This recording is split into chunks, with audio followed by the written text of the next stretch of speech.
Nah, Assalamualaikum warahmatullahi wabarakatuh.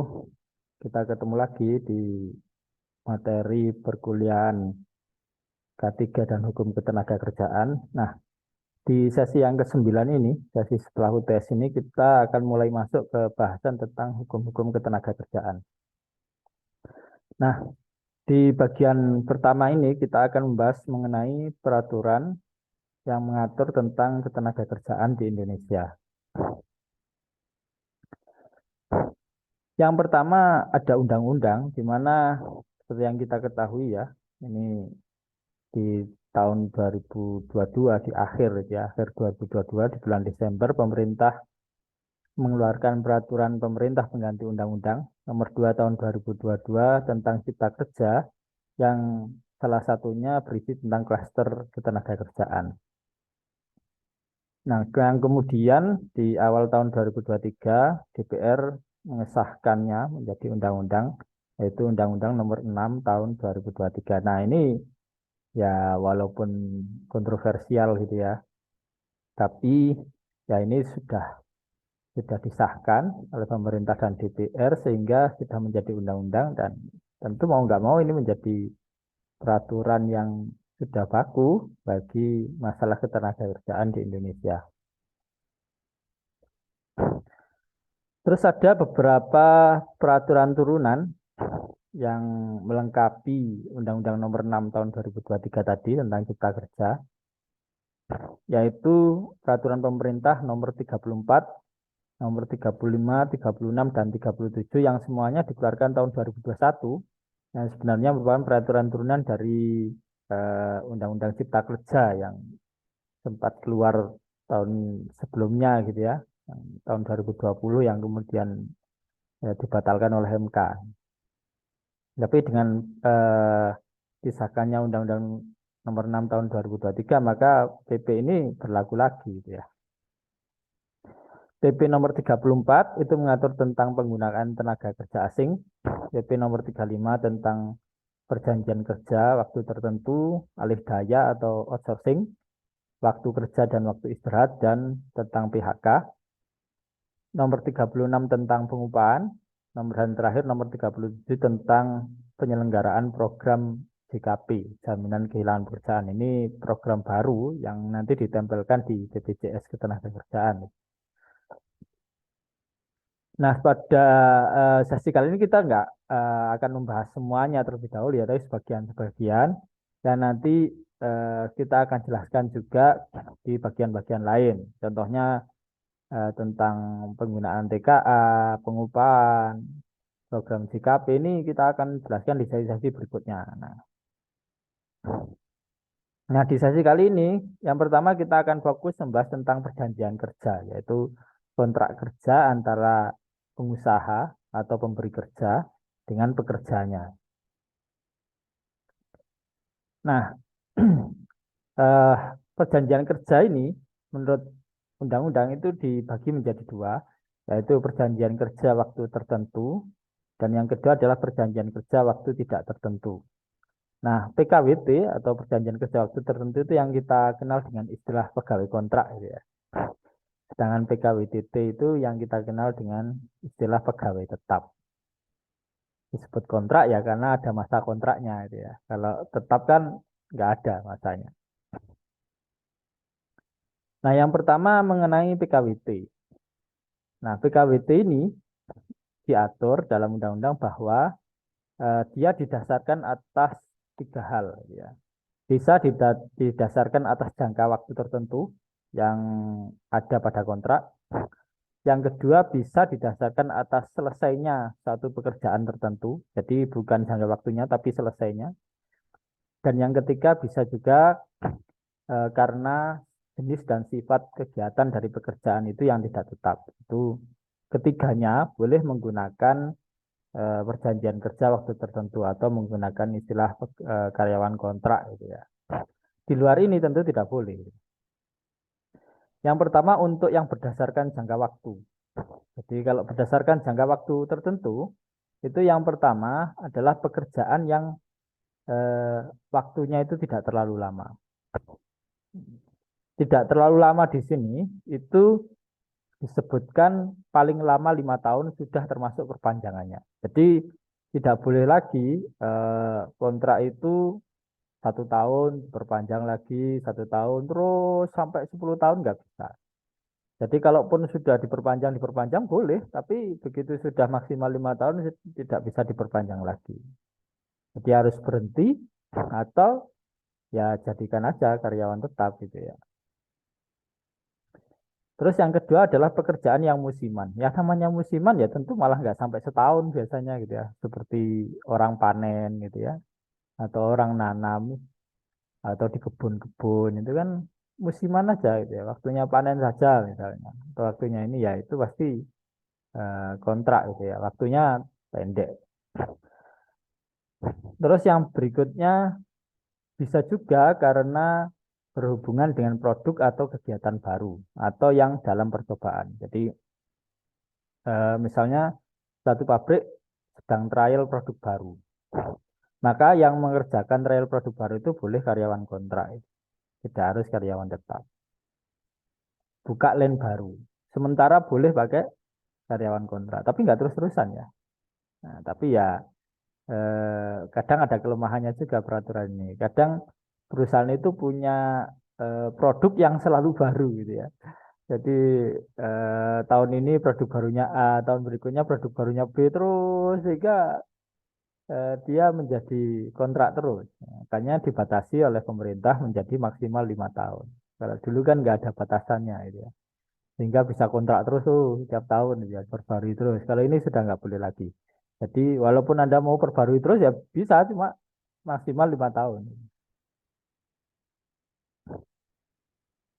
Terus yang kedua, kalau berdasar selesainya pekerjaan, ini biasanya proyek-proyek ya, proyek infrastruktur gitu-gitu itu, bangun perumahan dan lain sebagainya, itu tentu tidak bisa pakai jangka waktu ya, tapi berdasarkan selesainya pekerjaan. Nah, jadi ya tentu pekerjaannya itu harus pekerjaan yang bersifat sementara, yang sekali selesai gitu ya.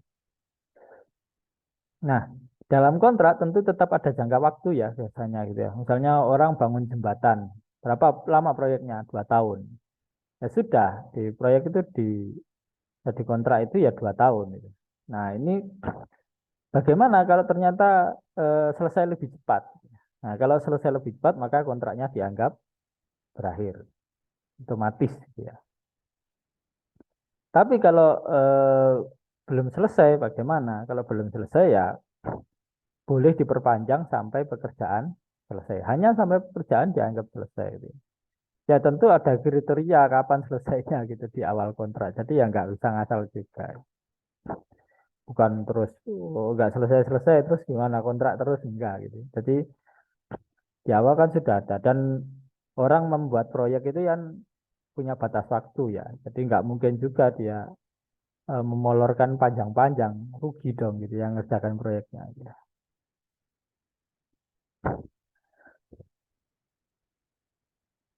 Berikutnya adalah yang ketiga tadi, yaitu pekerjaan yang jenis dan sifat kegiatannya tidak tetap. Apa yang masuk di sini adalah pekerjaan yang berubah-ubah waktu dan volume pekerjaannya, serta upahnya berdasarkan kehadiran. Ini yang kita sebut orang harian itu, kontrak harian. Jadi karena memang kerjanya nggak bisa diprediksi gitu ya. Jadi kadang-kadang ada, gitu, kadang-kadang enggak. Gitu. Nah, yang seperti itu boleh juga menggunakan kontrak. Jadi, nah di sini pekerjaan yang seperti itu boleh diperbolehkan menggunakan kontrak harian. Jadi berbeda dengan yang tadi ya. Nah, yang tadi kan kontraknya jelas. Yang satunya kontrak itu sudah langsung jangka waktunya berapa lama. Kalau yang kedua tadi gitu ya, itu kan juga jelas sampai selesainya pekerjaan berapa lama. Kalau ini kan karena nggak bisa diprediksi gitu ya, maka kontraknya harian. Nah, ini tentu sebenarnya untuk kegiatan-kegiatan yang sifatnya kecil ya, kayak kalau orang bongkar muat gitu ya, dan itu bongkar muat nih, gitu. Kadang ada, kadang enggak. Nah, pekerjaan-pekerjaan yang seperti itu juga eh, waktunya ya kadang pagi, kadang sore, nggak tentu gitu ya. Volume pekerjaannya juga nggak tentu. Nah, yang seperti itu boleh kontraknya boleh kontrak harian. dengan catatan waktu kerjanya itu kurang dari 21 hari dalam sebulan. Nah, jadi kalau waktu kerjanya kurang dari 21 hari dalam sebulan, maka boleh kontraknya harian. Kalau kontrak harian ya tentu kalau bisa putus waktu-waktu ya, karena kan per hari ini. Nah, nah, secara umum PKWT ini perjanjian kerja waktu tertentu ini tidak boleh mensyaratkan masa percobaan. Otomatis gajinya harus langsung penuh dari pertama. Jadi yang dibolehkan mensyaratkan masa percobaan itu hanya PKWTT gitu ya, perjanjian kerja waktu tidak tertentu. Yang orang ini kalau setelah masa percobaan diangkat jadi karyawan tetap itu boleh. Kalau ini ya nggak boleh gitu ya, karena pakai kontrak ya nggak ada masa percobaannya langsung. Jadi tidak boleh. Ini kamu kontraknya 2 tahun tapi 6 bulan pertama saya bayar 80%, nggak boleh. Kalau begitu Anda pakai kontrak ya langsung aja. Dari mulai pertama itu sudah langsung segitu.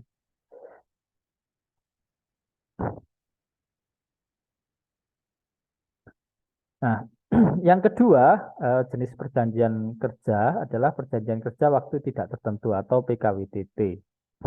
Nah, ini diberlakukan untuk jenis pekerjaan yang bersifat tetap. Misalnya ya tetap, contohnya administrasi gitu ya. Orang di kantor kan tugasnya ya misalnya jadi sekretaris, kan itu tugasnya begitu terus gitu ya. Masa ada kontraknya kan enggak ya.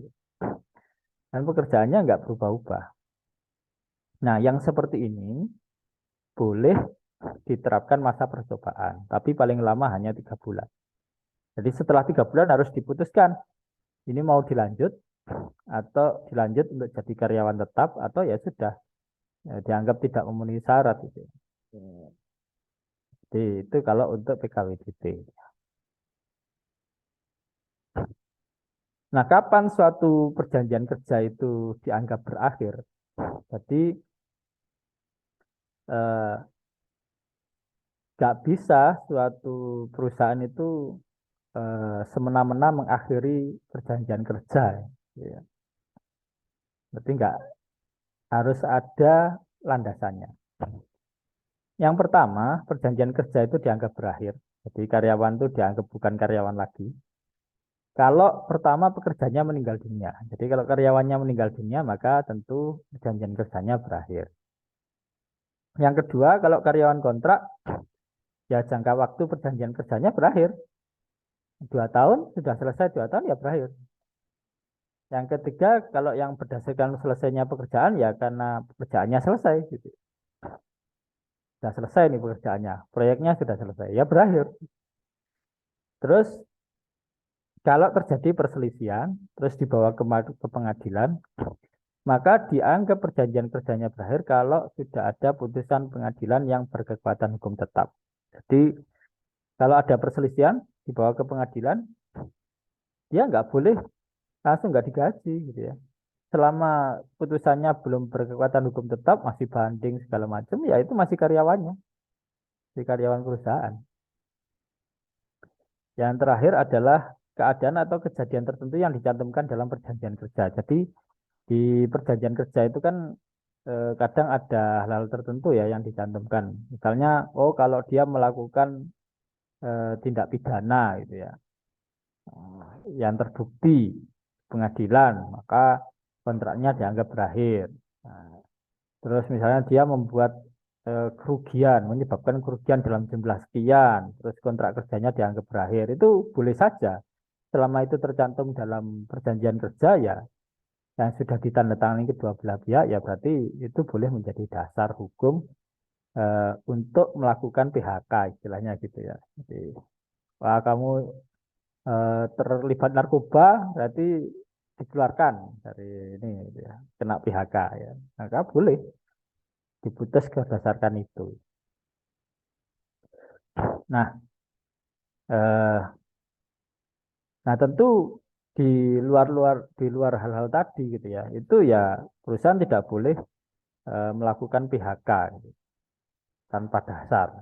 Oh, tiba-tiba ini dikeluarkan hanya karena nggak suka, ya nggak bisa. Gitu. Jadi semua diatur gitu ya, semua ada aturannya dan itu menjadi dasar yang disepakati bersama. Bisa juga eh, perusahaan dan pekerja itu menyepakati yang di luar peraturan perundang-undangan itu yang disebut sebagai perjanjian kerja bersama atau PKB. Nah, itu misalnya ada di susun PKB di suatu perusahaan itu juga bisa menjadi landasan aturan-aturan yang diterapkan dalam hubungan ketenagakerjaan. Oke, seperti itu materi kita hari ini. Semoga bermanfaat. Kita ketemu lagi di sesi berikutnya. Wassalamualaikum warahmatullahi wabarakatuh.